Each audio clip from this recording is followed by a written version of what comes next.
He warned that the region in which he was speaking is being pushed to the breaking point, adding that the massive military strike launched by the United States and Israel and the subsequent attacks by Iran on several countries, which were strongly condemned at the Security Council yesterday, constitute a grave threat to international peace and security and have caused an immense suffering for civilians.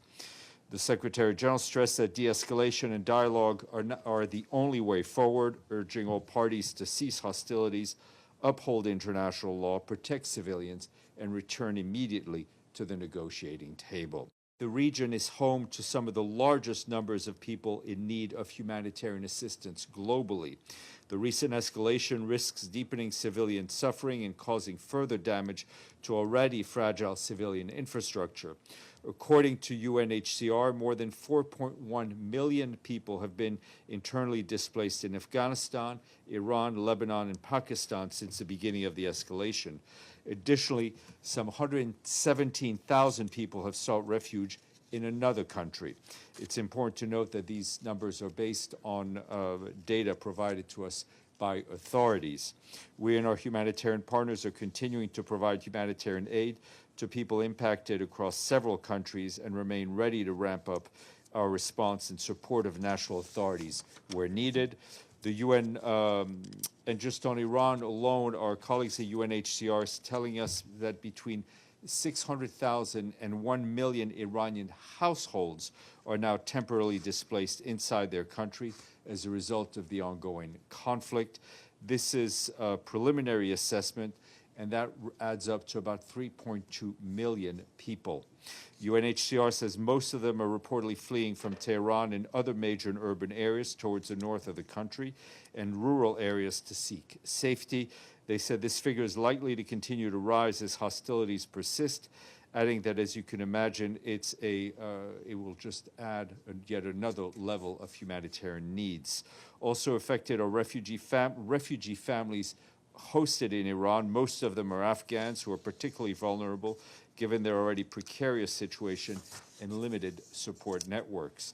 UNHCR is adapting its response to these growing needs, working with national authorities and partners to assess emerging needs and strengthening preparedness as population movement increases. We join them in emphasizing the urgent need to protect civilians, maintain humanitarian access, and ensure that borders remain open to those seeking safety in line with a country's international obligations. Also from Lebanon, our humanitarian colleagues tell us that the situation remains highly volatile, and as you can imagine, humanitarian needs are growing by the day as more people continue to be displaced.